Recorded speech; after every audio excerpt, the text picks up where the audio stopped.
చూడు నేను నీకోసం ఏం తెచ్చాను. అరే దేవుడా, బొంబాయికి టికెట్టా? ముందు వెళ్ళడానికి అన్ని సిద్ధం చేసుకో. అయితే సరే, అమ్మ నాన్నకి చెప్పేసి వస్తాను. అయితే నువ్వు హీరోయిన్ అయినట్టే. నీకేమనిపిస్తుంది? మీ నాన్న నిన్ను సినిమాల్లో పని చేయనిస్తాడనే? లేదు నీకు హీరోయిన్ అవ్వాలని ఉంది కదా. అమ్మా నాన్నలకి మంచి పేరు తేవాలని ఉందా? నన్ను ప్రేమిస్తున్నావు కదా, సిగ్గుపడకుండా చెప్పు, నన్ను ప్రేమిస్తున్నావా లేదా? ఈ అవకాశం నువ్వు కావాలన్నా మళ్ళీ దొరకదు గంగా. చివరిగా నువ్వే చెప్పు, ఉంచనా చించేనా ఈ టికెట్? నువ్వు ప్రేమిస్తున్నావు కదా నన్ను, చెప్పు. ఇదిగో నీళ్ళు తాగు.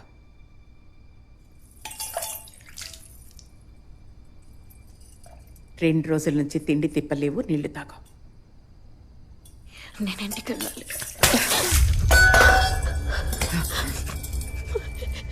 చీ మొహం పెట్టుకుని వెళ్తావు ఇంటికి. నీ షీలా సామ్రాజ్యం. ఇక్కడ షీలా చెప్పిందే నడుస్తుంది, తెలిసిందా?